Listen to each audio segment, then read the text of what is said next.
One of our favorite guests, Miss Danica Connors, is back on the show today. Danica has been walking us through the nature-based or Wiccan practiced holidays or observed holidays over the past year. We left February with Imbolc and are moving towards Spring Equinox and Ostara. So in today's episode, Danica is going to share with us how to slow down and appreciate this time of the year, how to practice and understand what's happening this time of the year, and to make space for that. I love understanding these rituals and practices in a deeper way and being able to apply them into my life. When I slow down and move with the seasons instead of trying to move against the current of the seasons, things seem to flow easier for me. So I'm really thankful for Danica and her time. Thankful to talk about the symbols and the practices of this beautiful time of the year when we switch from our darker times into our lighter times. Not to say there's anything bad with the darkness or better with the light, but it's just a nice little switch. So join us as we talk about this beautiful time of the year. We'll see you on the other side. But first, a message from our sponsor. Anamkara is a gorgeous meditation and healing center, offering daily in-person and virtual services to help bring you back to the center of who you truly are. They serve through a collective of practitioners, healers, and teachers, offering daily meditation classes, one-on-one healing sessions, workshops, personal ceremonies, and private events, plus corporate and team training, all with mindfulness at the core. The center itself is located in the heart of downtown Spokane. Every part of it was built, designed, and curated for you to drop into your calm place. They have a large community space for daily meditation classes and workshops, as well as 2 one-on-one healing rooms, a community kitchen to gather for tea, plus a well-stocked apothecary for you to gather all of your self-care and ritual needs. Hannah Talbot, the owner and founder of Anamkara, dreamed of opening this space for years. It is her ultimate manifestation, and she cannot wait to share it with those in the Spokane community, but also through the virtual ethers, wherever you may be. Pop in for a class today. You can follow them on Instagram to book and stay up to date. Check out the website, the full schedule, meet the practitioners, and view all the offerings. Visit them at anamkarahealing.center. Anamkara, may you be nourished and ignited. Our healing journey can be difficult and might feel lonely at times. That's why I love sound baths. When we can get together in a community, we intrinsically support and feel supported by others. And that combined energy can help us go deeper into our own healing journeys. And all you have to do is just lay there for 1 hour and listen to beautiful healing sounds. I'm a sound healing practitioner, and I hold sound baths on a regular basis in the greater Seattle area. You can find my next sound baths on my website at adamrealhealing.com. That's Adam, A-D-A-M, Real, R-I-E-H-L, Healing, Healing.com. AdamRealHealing.com. Your healing is worth your time. And now an uninterrupted podcast with Danica Connors. All right, welcome back to our show. Today I'm joined by my favorite returning guest, Ms. Danica Connors. Danica has signed up willingly or unwillingly. I think maybe I conned her into it. Oh, it's very willing. This is a willing candidate right here. Love it. So I've been having Danica on to come on and talk about the our Wiccan holidays, or just like the seasonal holidays, right? Outside of what like Christmas or Thanksgiving, what we've been talking about have been the equinoxes, the solstices, Beltane, which we're getting to next. That's next month or 2 months.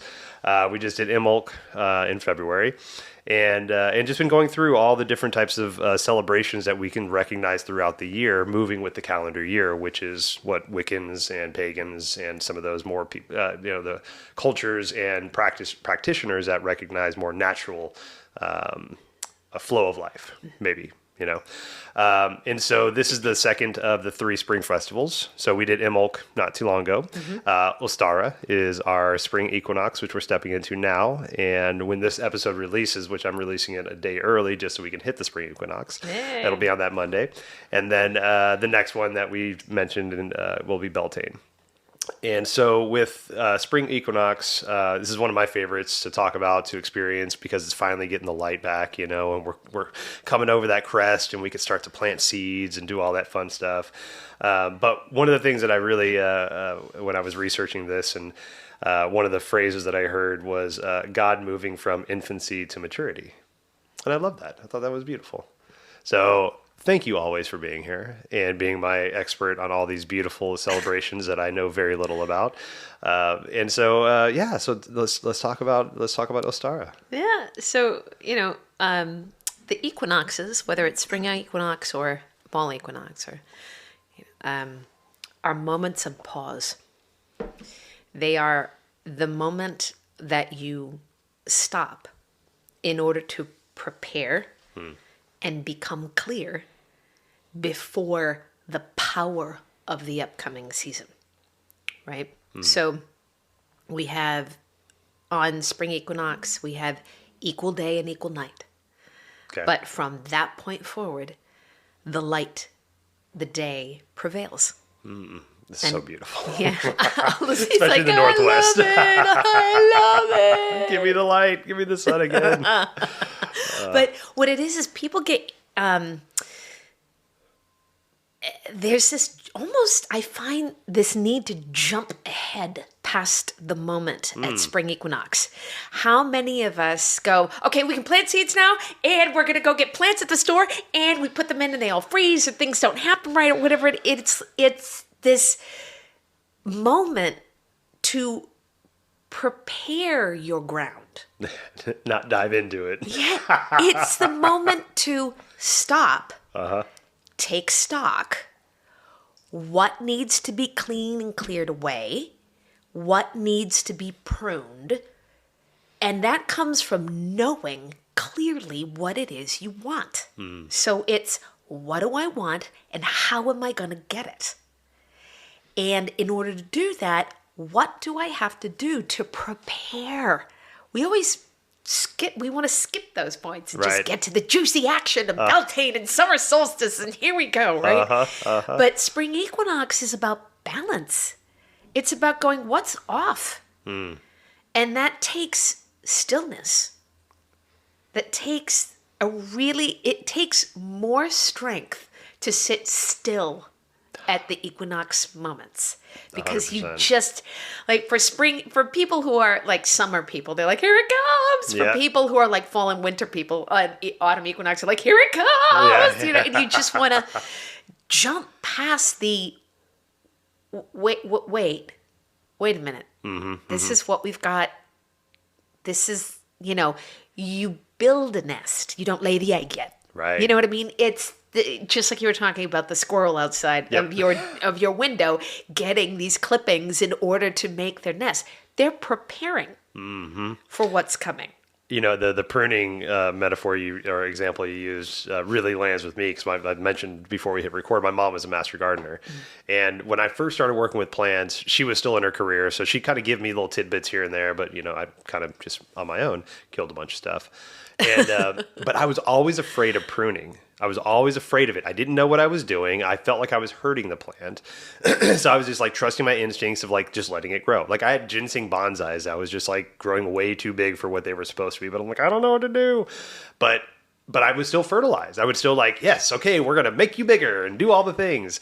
But finally, my mom retired, and she gave me some pointers on how to prune and how to properly like get ready. And that's the thing. It's like before you add the fertilizer, before you get that thing, this is that part to get it ready. You have to show it like, okay, we're going to cut you here, and this is going to stimulate growth. But it takes that time. So that for me, that just landed perfectly. I love that. Yeah, and that it also means that we can't have everything. Yeah. Spring equinox is a time of like choice. We make decisions because we're about to take our first actions. And those very first ones are the things that determine how everything else grows. Love that. So there's what pruning is. Pruning is cutting back. Right. It's just not about excess. Right. This is not the time. This is, how do you create balance and structure in order for something to grow well? In a container, well, not even a container, in a format that allows it to have strength and room to grow and direction and all of these things. So spring equinox is very, very, very much about that for our lives, to stop and take stock and go, okay, where do I need to very necessarily prune? We rake the leaves up. Right. This is the time to expose the soil.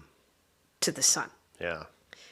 It's about turning it over. It's Right. about, pulling the compost off and pulling off whatever, and just shedding those first instinctive moments to the warmth of what's going to occur. And I used to live in New England, so that happened in like May. It was it's a very different thing. That's why I like to me, Beltane in around May, that's when you're like, here come the seeds, and then the plants are coming, and things are starting to get warm, and you give it a better shot, and everything's awake, and everything is like sexually active around you, and all these things. But it's hard. It's hard as a culture to really responsibly slow down, Right. to prune and prepare and plan your garden. Like, you may have planned it during the winter months, but these first sections are so how you fertilize, how you turn the soil, what are you going to do? All of those things are so important. Right. And that's why, I'm as much to blame as everybody else, because I love skipping right on past this one. I'm like, oh, look, the day's getting brighter. Yeah. I don't have to prune anything. It's like, no, you do. No, you do. And when you stop and really take stock of that, it allows you to go in and not expend needless energy in areas that aren't going to actually support your own growth. Right. And I think that, the slowing down is a beautiful message for us now, because we as a society are instantly gratified, right? We're very much instant gratification. I even read, with Instagram and, the swiping and all that shit.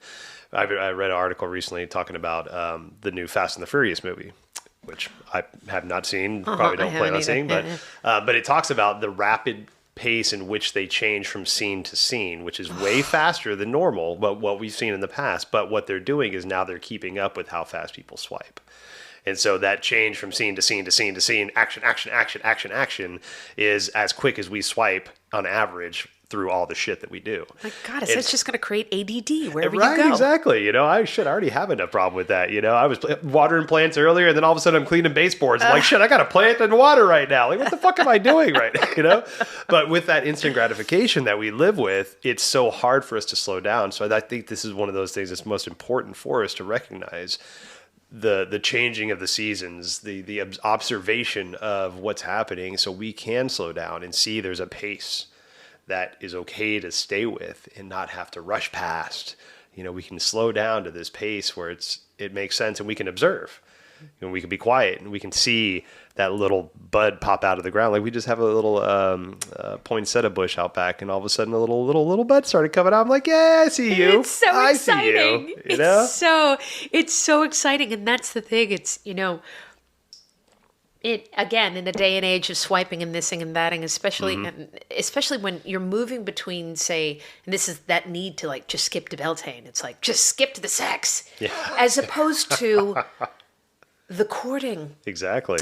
As opposed to the noticing of the subtleties of what happens as things birth into life.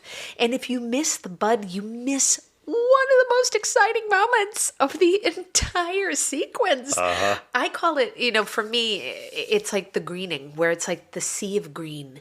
All of a sudden, one day, you didn't even know it. Everything has this little tiny speck of that Kelly green, and it's like everywhere you look. Yeah. And, even for those of us who watch, I watch and I'm like, they're the buds, they're the buds, they're the buds at every walk. But then all of a sudden one day, even when you're not, and I pay attention, all of a sudden you go, wait, how did that? And it's like, everything's out. All of a sudden, there's this, it's as if the great orchestral goddess went and baton up, instruments up, and here comes the downbeat now. Yeah. And all of a sudden it's all green. You're like, wow. I know that feeling. And so where we live in Kirkland, streets, there's trees all over. And there's a center row of trees going down 124th Street that is all barren. And just like you said, you'll drive down there one day and it's like, oh my God, there's green. And then like a week later, it's like all the cherry blossoms are out. Like, fuck yes, this is the best time of the year. It's so good.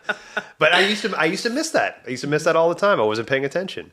But now when I walk my dog, actually I was walking my dog a couple weeks ago when we had, so in Washington, you know, we have these little spurts of like a nice day in February, you know, or maybe like 2 days. And so it's like mid-February and I'm walking around and it's cold. It's still cold, but we have a sunny day, and I see these old cherry blossom buds, and I'm like, no, not yet. Hold on a little longer, little ones. It's not your time. But clearly it knows. It knows better than I do. But I'm just like, no, I want to see you I want to still see you in April, right? Not just in February. Let's do this again, you know? Yeah, they're so courageous. And you're like, are you going to make it? And they're looking at you going, we've done this so many times. Don't worry, we got it. Like, okay, just checking. So with Ostara, sounds very similar to kind of to Easter. Is Easter?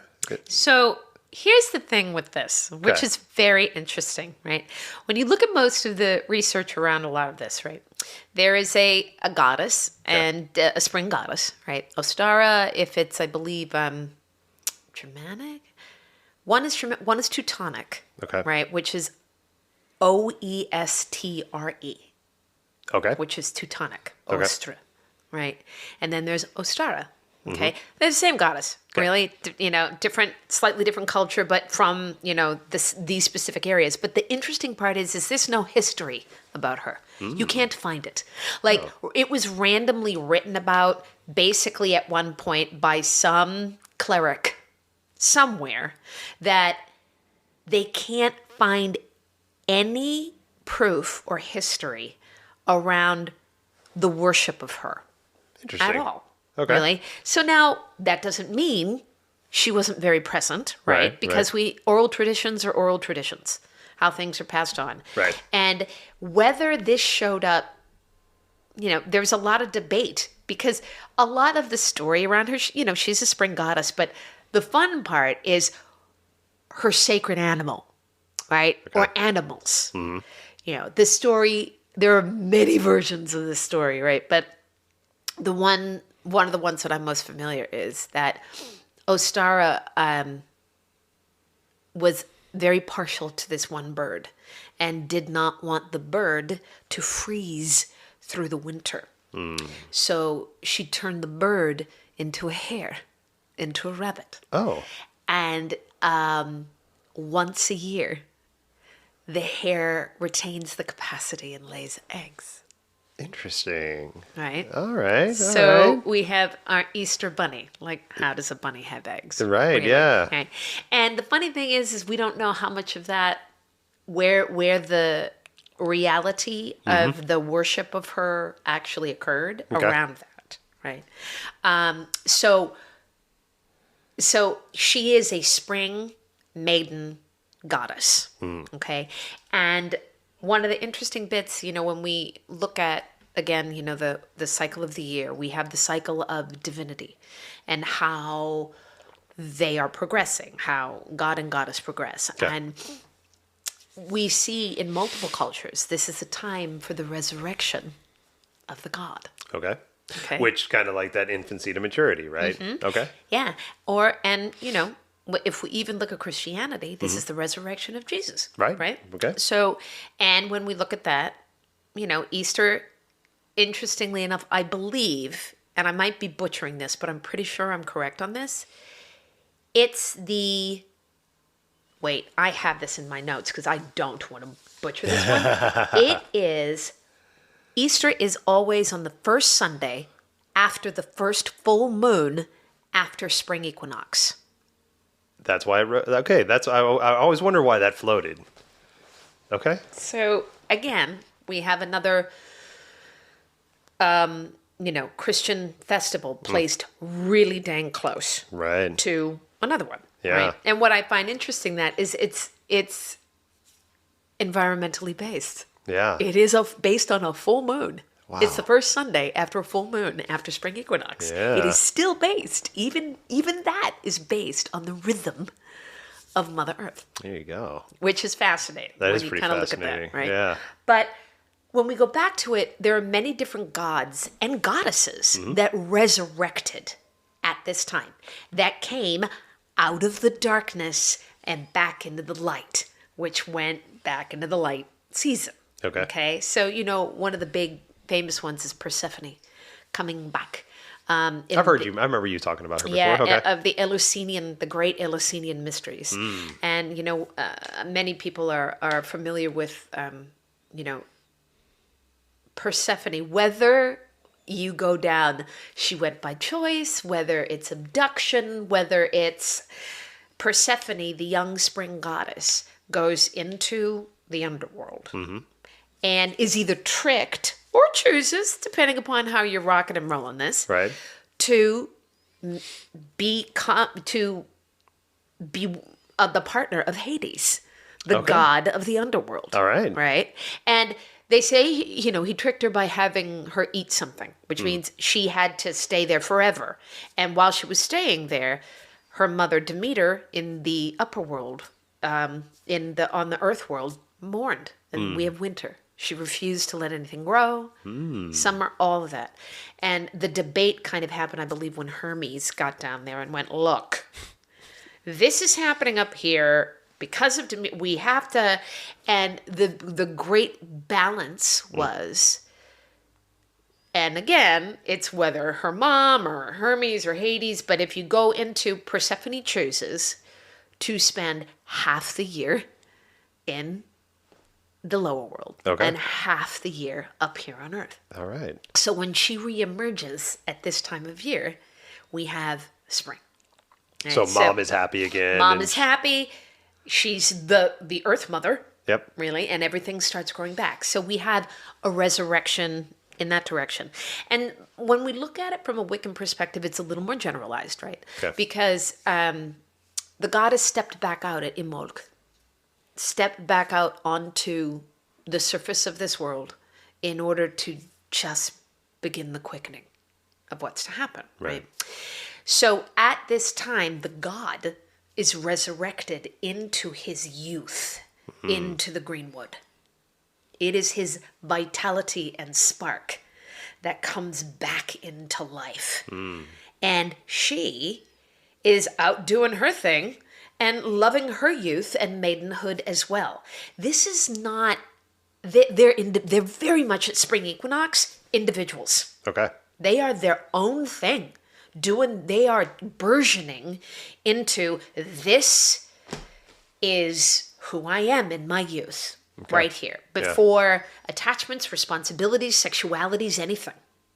Right? So again, it's that beginning. Yeah, that it pace is within the patience. Emerging. Right? They get to do all the fun, sexy stuff come Beltane. But this time is about getting their feet under them and exploring and enjoying their youth in this world. It's like the age bracket, I always think it's like 12, 13, 14, that kind of thing where you're beginning to think of different things, but you're emerging from being a child into like these teenager moments. And they're exploring this planet, this world, the way their energies relate to what happens around them, right? Yeah. So they are beginning their stages of what you were talking about, maturity, right? Their full maturity comes, like the peak of their prowess comes at summer solstice. Their maturity happens from summer solstice to Samhain, right? Right. So this is burgeoning. Okay. This is this is before we get massively arrogant in our teenage years. Right. It's that moment where it's like, okay, I'm feeling the need to stretch beyond my parents, stretch beyond what I know, and be born into something new in a very physical way. It almost sounds, the way you're talking about it almost sounds like it's the preparation for the rite of passage. Yeah. right? Yeah. So yeah, there's a book from Aldous Huxley called The Island. It's like I think the last book he wrote before he passed away, and it's this protopian kind of idea about this the civilization and like an island off the Philippines, and they have their own kind of like government. They're raising their kids in their own way, and it's very like nature centric, very Wiccan-esque, you know. And so one of the things they talk about is how they raise the kids, and they raise the kids in a very open way. They let them talk about whatever they need to talk about. There's no like corralling these kids, you know, sit down and wait till you're talked to. You know, it's very beautiful the way they talk about it. But they have this rite of passage when they turn 13, and it's the point where they start to sit with medicines. And they call them moksha medicines, which is another word for ayahuasca and some kind of dialects. But it's really interesting because they have that rite of passage. And I think that's one of the things that is very starved for our culture in the West is we don't have a rite of passage. It's like you're a child and all of a sudden you wake up and you're an adult and a child meets or a child in an adult meat suit. And you're like, wait a minute.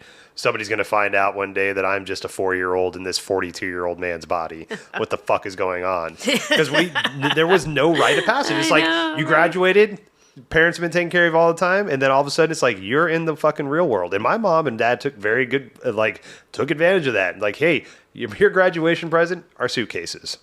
Get the fuck out. Go make something of yourself, right? But you know, so maybe it's that again, that we're not slowing down enough. We're so in this instant gratification that we just don't want the rite of passage. We just want to get to, like you said, the sexy fun parts, you know?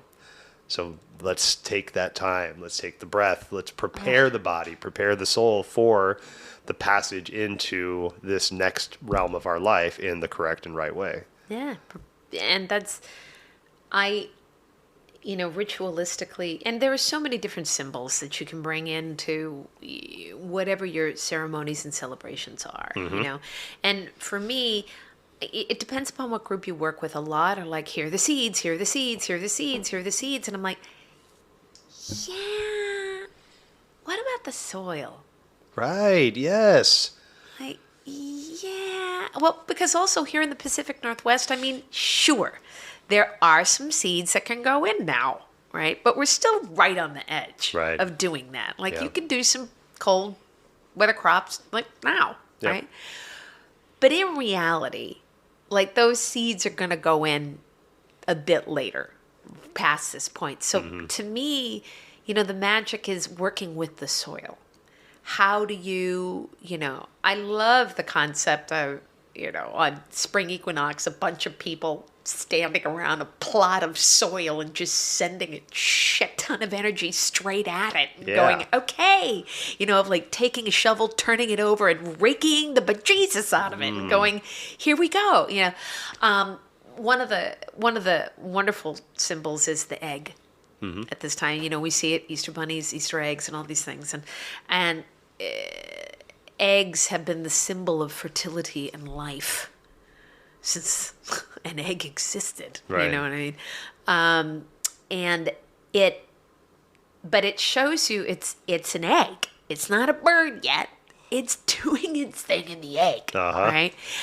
So I love all of the traditions that have come around eggs, whether, you know, the gorgeous way you paint it, the way the way you hide them and search for them. And I love the idea of, you know, if you have your intention of what you're walking into this summer season, right? If you've got it and you've got some steps, right? I love the idea of hunting for an egg that you don't know where it is. And what is that fertilizing principle that you need in order to make these happen? So you can make the eggs into a divinatory something. Yeah. You can draw like runes in them. The colors can have specific meanings. You can be really committed, blow the whole inside out, stuff like a piece of paper on the inside, tape it, and then you can smash it with confetti and you have your whole whatever it is. But what I like about the hunt is that you have to search. You have to make the effort. You have to till the soil. You have to look for what you're wanting. You have to search for it. It's not just handed to you. Right. You got to be smart about what work you're going to do, right? And so when you get a symbol of that egg, right, you're talking the thing that is the fertilizing principle. I love the idea of burying an egg in the soil at this time. Yeah, Okay. and there's also, and I've done it. I did it last year, but I think almost everybody can do it. I don't know how. It is an ooh-ah magic moment, but I don't know how ooh-ah it actually is. But supposedly, on spring equinox and fall equinox, you can balance an egg. Oh, Yeah. on the On- tip. Oh, on the tip of yeah. it. Okay. You can balance an egg on the tip of it. And I did it last year. Everybody who came, they saw me. I was like, hey, look at that. That's pretty fantastic. Yeah, and it's kind of, it's like, there it is. Fertility balanced right at that moment of equipoise. Yeah. Here this is. And when you have it happen, it takes your breath away. You just go, and that's the power of spring equinox. Is you breathe and pause. Because you're so excited you're about to shit yourself. But you literally breathe and pause at the awe of what is occurring and the power and the importance that you're feeling in, and that's what I'm taking that breath away. And I love those very magical moments like that. And you can take that egg and you can, when you eat it, to be very, very conscious of what you're doing. Right. Yeah. You can take those shells and, kind of cook them in the oven a little bit and crush them down into powder. And that's just fertilizer for your garden, man. Oh, yeah. That's fertilizer for your bones. Yeah. You can take that and do the herbal thing and put it in vinegar. And the vinegar is just gonna pull all the minerals out of those shells and feed the bones of your work, the bones of what you do. So to make that kind of extract at spring equinox creates balance and foundation. Interesting. Which I love. And love fertility. That. Yeah. Well, it's interesting that, you bring up vinegar, because every time I think of Easter, I think of, every time I smell white vinegar, I think of Easter. Oh, because of the egg coloring. Yeah, totally. So I wonder if there's like a correlation in there somewhere that you might not know about, or maybe it's just a weird coincidence. Well, and using vinegar also with different herbs and things like that is very blood cleansing. Yeah. This time of year. So spring is that time of cleaning and cleansing. Cleansing in order to prepare your body for all of the external energy it's about to just throw out into the world. Right. And that's, I love the idea of vinegars and spring herbs and all those things. Yeah. So it's lovely. And, you can turn to different plants and flowers and beautiful things like that, like daffodils and primroses and all these things that we see kind of popping. And the cherry blossoms. Oh, that's my favorite. Cherry blossom vinegar, kids. Oh, really? Oh, interesting. I never even knew that was a thing. Yes, just pick some cherry blossoms and pop that into some vinegar. Let that sit for like a week or so. Okay, like a tincture kind of idea? Oh, yeah. Oh, interesting. It's that beautiful power of being able to, and you can, to hold on to the magic of a season. Yeah. Right? Yeah. That's why tincturing or creating herbs or creating incenses or whatever it is, if you do it via the seasons, then you've got a whole different animal happening. Yeah. I love that you brought up the soil, because that was something that it's one of those things I didn't know I needed to ask that question until I heard it asked. And I'm like, of course. Why don't I ask the soil what it needs? Why am I just putting stuff in the soil and be like, soil, do your job? Right? It's like, what are we doing for the soil? There's a doctor I follow, Zach Bush, that does a bunch of different things, but he also works on soil mycology and things like that.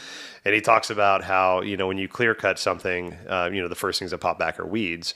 But those are the first things that are just basically seeing like, hey, okay, we can establish life from here, right? And then, but you give it like a week's worth of time, and then all of a sudden you see the mycelium starting to go across because it now has assessed what needs to be done. And then you start to see these other things go up. And when the other things go up, the weeds go away because now the ecosystem is starting to find balance again. But it just needed something to get something up there and be like, hey, fucker, what the hell just happened? But again, like, we're manipulating the soil for what we need it for, instead of, what I love with the it's not new by any means, probably indigenous people have been doing this for centuries, but we're going to till this area, and then next season we're not. We're going to go to this other area, rotating, and we're going to do that one because we're going to let that one kind of recover. And so we can go back to it later and still use it. So it's asking the soil what it needs. It's taking the time to prepare, giving it the nutrients, listening to it. Do you need anything? Oh, no, you don't want to do it this season. Cool. I'm going to go over here then. But if we just keep forcing ourselves into this, like, no, create this. Where's my carrots? Where's my food? There's the relationship's kind of gone away. And then we become those kind of like demanding humans that we are. I love that you talk about listening. The equinoxes are all about listening. Yeah. Stop. Listen. You may have intentions and this and that, but you have an intention. You put it out, and then you stop and listen for the response of the preparation of what needs to happen, whether it's the soil, whether it's your intention, whether it's whatever it may be. Yeah. If you don't stop in the silence of the balance, you actually aren't allowing space for assistance. There's somebody I was listening to not too long ago. Actually, I was having a conversation with, and I'm a preparer. I love being prepared, feel good about it. Anxiety goes down, all that fun shit. But this person had a really good point, and they said when you are so prepared, you know what you're going to say, when you're going to say, how you're going to say it, what you're going to do, all that fun stuff. You leave no room for the divine to come in. Right? Hell, it might have been you, having that conversation with me, the way you're looking at me. I don't think it was. But it's a beautiful reminder of make space, because the divine is all around us. It's like the old Albert Einstein quote: if you believe anything can be a miracle, you have to believe everything is a miracle. Right? Like you said, those buds. It's that's such a beautiful little magical thing to see that bud pop up, and that's a miracle. Well, I just took a breath. That's a miracle. I'm thousands of cells and, billions of all this shit put together. That's a fucking miracle. The fact that we're sitting across talking to each other and then also communicating with thousands of people across the world. That's a fucking miracle.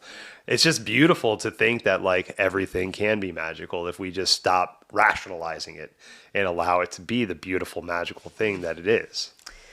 Yeah, that's as soon as we embrace how connected all of those things are. Right. Yeah, I think that's probably how these miraculous moments actually happen, is that it's never, the only thing constant is change, and here we go. And in those are going to be things that we define as miracles, or define as, pain, or define as, and they're all miracles, which is exactly what we're talking about. But so what felt like a miracle to me the other day, and it's common and happens to everybody, but it's when you're watching.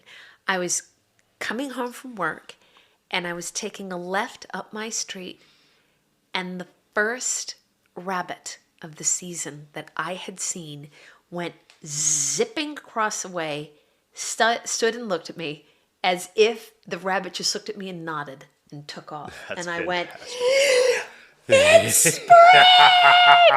And it was like a miracle.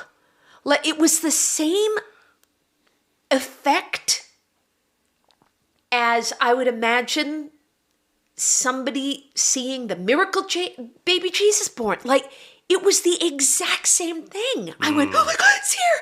Oh, Goddess is here. It's here. Yes. And I was like a 2-year-old in the car over this sacred animal of this time. Right. I mean, goodness gracious. A rabbit is very fertile. They're all over the place. They're very, very fertile.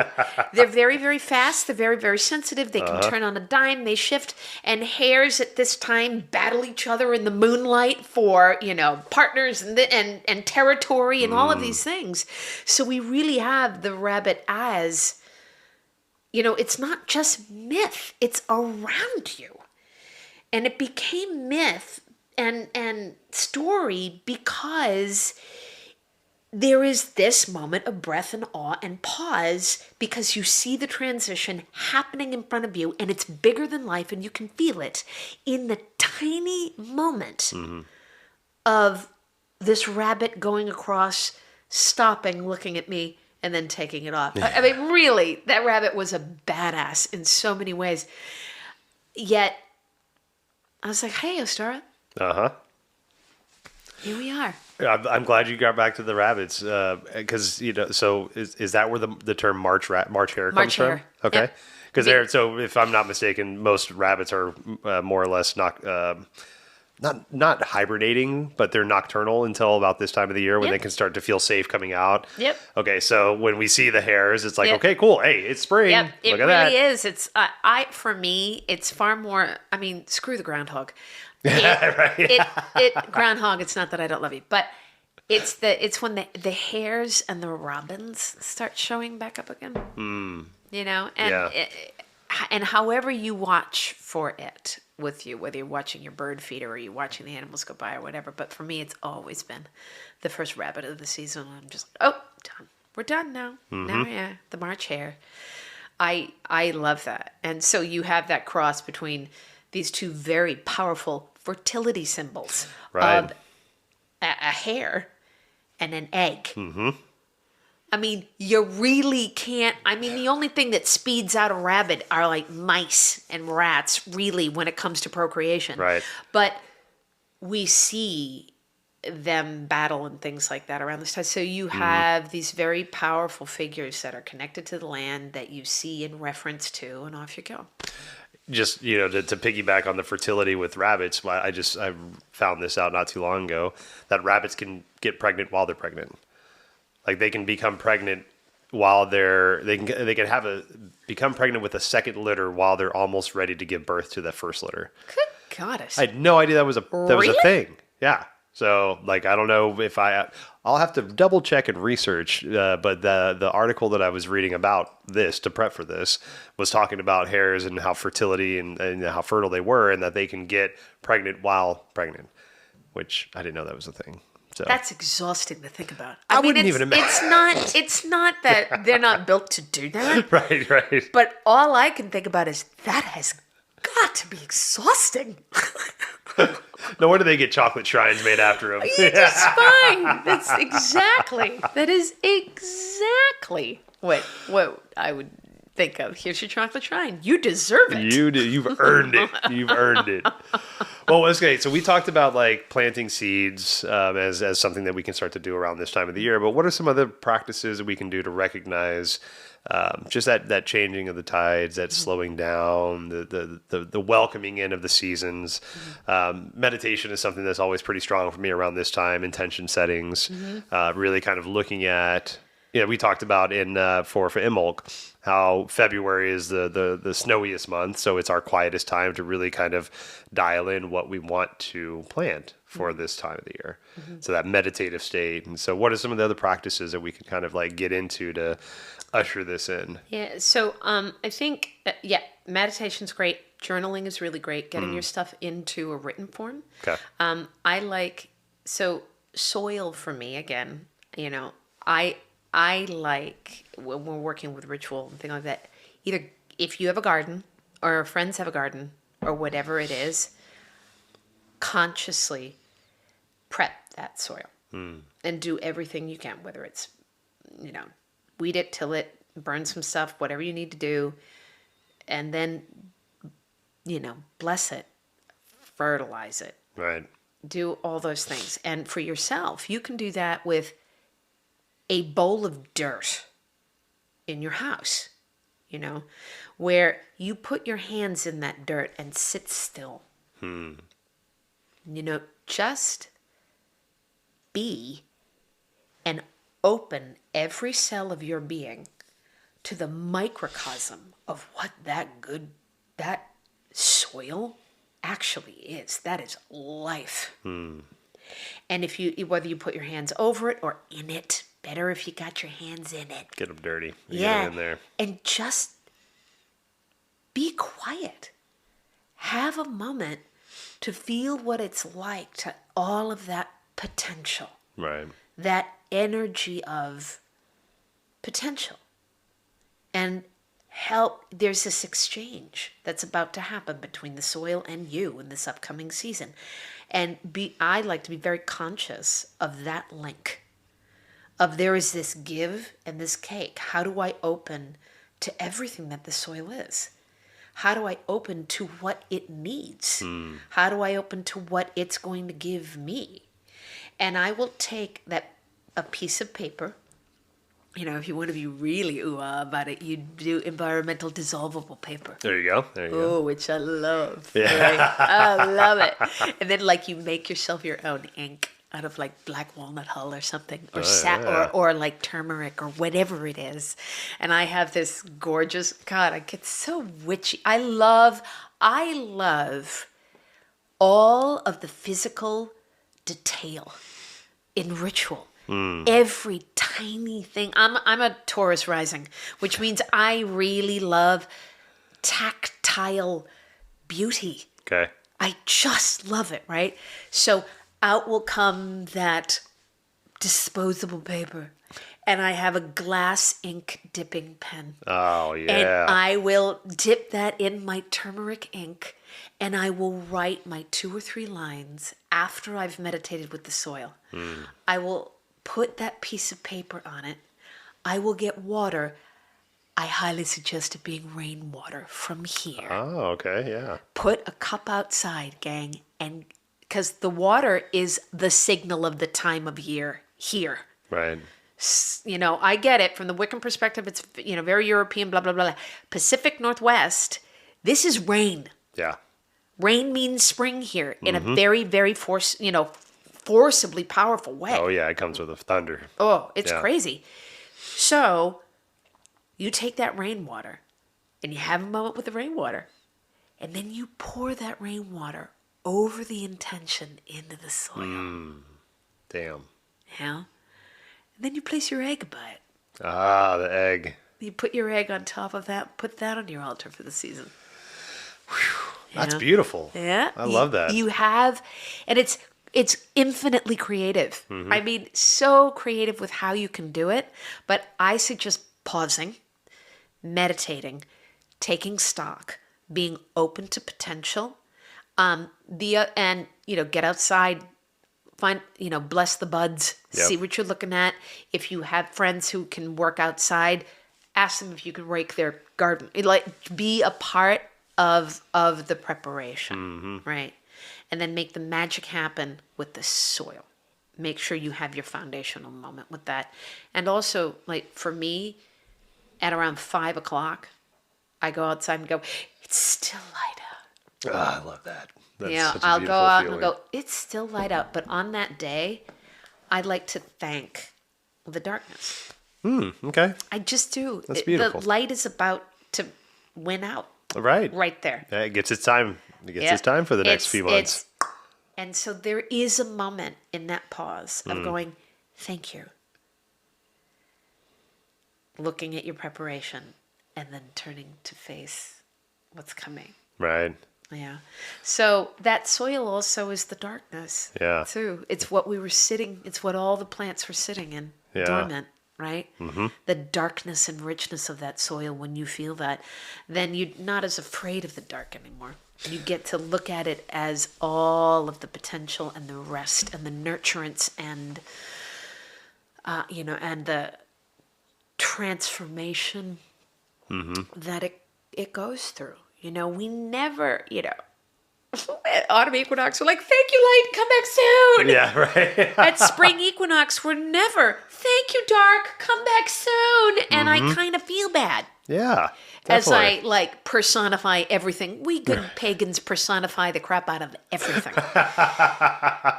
Attach human emotions to things. Yeah. Absolutely. And in that moment, I'm like, don't forget the darkness. Yep. Thank you.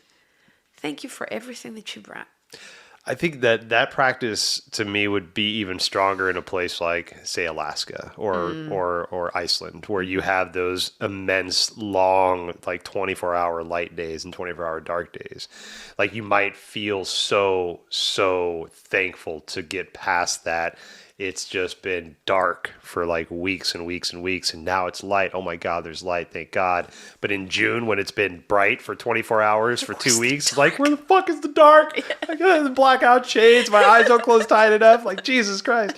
So it's like, yeah, there is that balance. It's like we need the balance, because too much of anything is really going to drive us crazy. Yeah. And it's also, I like that it's also a time with the goddess and the god for individuality.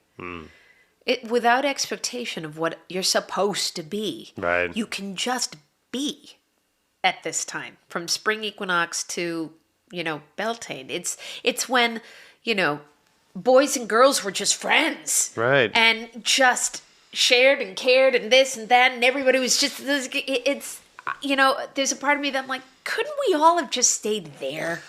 Couldn't it have just stayed there? But no, but that's the beauty of spring equinox, is to allow ourselves to go individual. This is another thing to think about. Individually, without all the responsibilities and with all of this and whatever your labels are in a given moment, right? Whether it's for me, whether it's crone, herbalist, witch, whatever it may be, set them aside for a second and just remember what it's like to be. Being instead of doing. Yes, it is, it's the prep. You are about to walk into the season. And this season is all about do.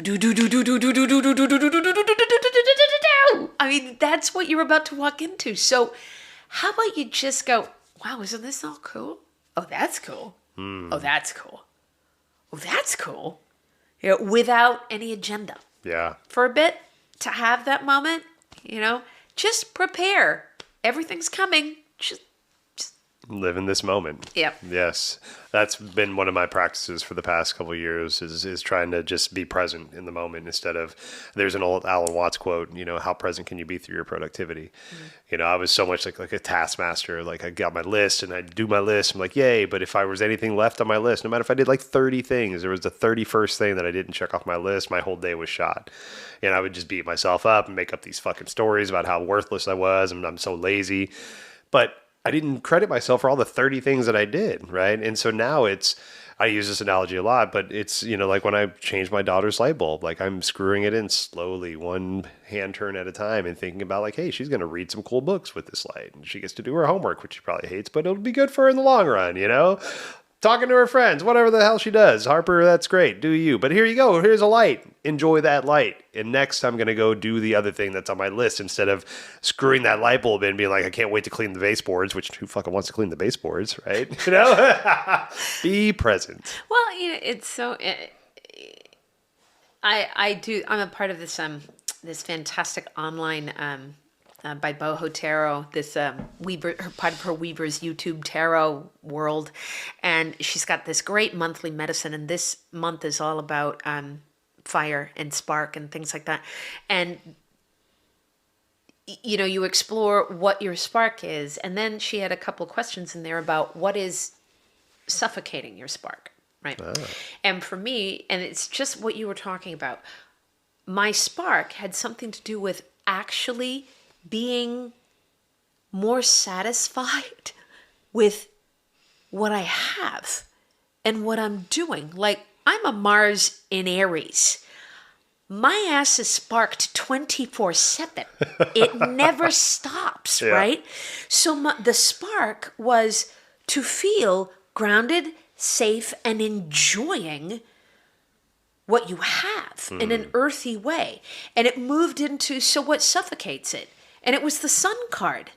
What suffocated it was go, more light, more, until you burn and there's nothing but the desert. Yep. And it was the exact opposite of what I would have thought spark and suffocate was. Wow. Spark was grounding and earthing. Suffocating was too much fire, too much action. Mm-hmm. And so for me walking into the spring equinox and doing that work, it's like, no, this is preparing to be able to enjoy the grounding, birthing, growing process, and not just push past it. So Yeah. I love that concept around spring equinox as well, because you just have to be present or Right. you burn out. Yep. And that infancy you keep talking about, or that slowness and that childlike revere that we have, everything was wonderful back then. Like everything was new, everything was beautiful. You know, there's a therapist that I follow that talks about how toddlers are some of the most emotionally stable people in the world, because you always know how they feel. They're not hiding anything. Right? They're happy. Hey, look at me, I'm fucking happy. Look at me, I'm sad. I'm gonna throw some shit, right? But you know, right? But so being that child again and seeing the sun and be like, holy cow, there's a big fucking star in the sky that keeps us warm. That's crazy. You know, the sky is blue. It's really not. That's just gas in the sky that makes it look blue. That's fucking crazy. We're made of molecules. That's fucking crazy. You know, but embrace that. Be like, cool, I'm a star being that's floating on a rock going 10,000 miles an hour in a goddamn solar system that's about to collide with another solar system in probably a billion years, but who fucking cares? And that's fucking crazy. It's awesome. Embrace it. Love the craziness, you know? The awe. Yes. And, you know, that's what we do in these early age stages. And as adults, we lose that. And it's very hard to find it again. Yeah. And that's where spring equinox can bring some of that back. You don't always have to be the adult. You can come back into, isn't that just fucking crazy? Yep. Go get your oil change some other time. Just go sit outside and watch the fucking blooms blossom. Yes. Hell yeah. Well, Danica, you're the best. Thank you so much for walking us through this beautiful Ostara spring equinox. We will be back very soon talking about Beltane on May 1st? May 1st. Right on. Okay. So this podcast will come out on the day of our spring equinox, which is the 20th. 20th. Yep. So check it out, and always reach out to Danica or myself. We're always here for you. We'll see you next time. Bye.